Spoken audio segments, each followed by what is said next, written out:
The very first poem I wrote, I was 20 or 21 years old. It was a very late starter, and it was called Death's Liberal Doorway. And you can probably tell from that, I wasn't very happy with things at the time. So it was a kind of long, angry poem. And I discarded it soon after. I don't know what happened to it. I think it went in the bin. I preferred to write a poem, say, rather than writing short stories or a novel, because I was writing lyrics, song lyrics at the time. And I sort of discovered some poetry by William Blake, and that kind of got me inspired to write poems myself for the first time. And I just sort of wanted to try them out. So instead of writing another lyric, I tried to use end rhyme, lots of internal rhyme, and try and use a very rich kind of language, rather than sort of simple, love lyrics like, she loves you, yeah, yeah, which is probably the sort of thing I was doing. Nowadays, when I try and write poems, I think the inspiration seems to come from anywhere. So I just keep my nose open, my ears open, that kind of thing, my eyes open. And just sometimes I hear something, a certain smell can set off a memory. Anything can happen at any moment. So poems seem to come from wherever. I can be lying in bed, walking down the road, in school as a teacher, teaching a lesson. Once it happened in a lesson, and I was bursting to write a poem. It's like wanting to go to the toilet, but I had to keep it in. Other times I try to write poems. They come when I've been in the shower. They come all sorts of places at any moment. It's just, I think it's important to be receptive, to listen to yourself and to the world around you, and then hopefully you'll get that really excited whoosh feeling. When that whoosh comes, you never know if it's going to be a good poem, is a classic poem, or terrible. And that's the tragedy of the whoosh. You just don't know what's going to happen. I have 3 tips for budding poets. My 3 tips are: read lots of poetry, preferably living poets, because then you're aware of what's going on right now. And that doesn't mean, therefore, you have to buy my book. That's why I'm saying living rather than dead poets. But you want to see where poetry is right now. So read lots of poets.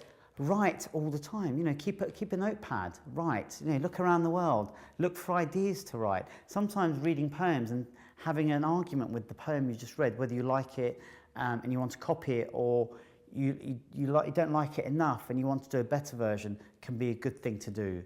And thirdly, show your work to other people and be strong enough to be able to take criticism.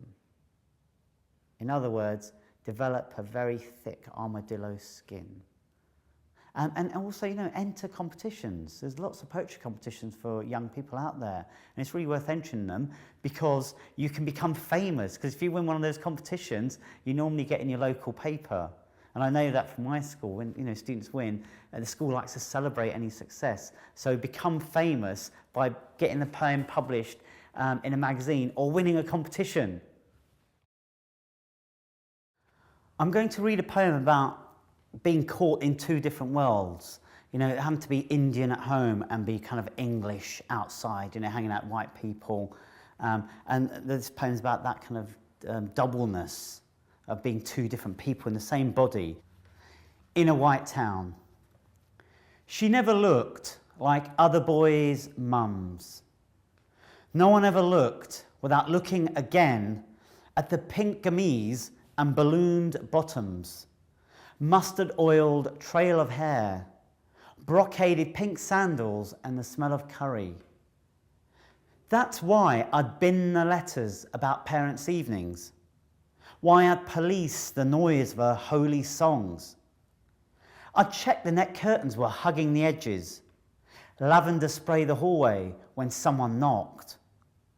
I'd pluck all the gold-top milk from its crate in case the Mickey takers would later disclose it, never confessing my parents' weird names or the code of our address when I was licked by skinheads, by a toilet seat, desperate to flush out the enemy within.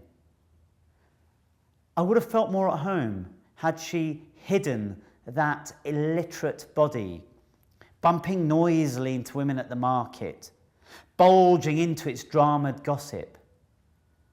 For homework, in the public library with my mates, she'd call, scratching on the windows, scratching again, until later her red face would be in my red face. Two of us alone. She'd duck at my stuttered Punjabi. Laughing, she'd say I was a Gora. I'd only be freed by a bride from India who would double as her sati. Nowadays, when I visit, when she hovers upward, hobbling towards me to kiss my forehead as she once used to, I wish I could fall forward.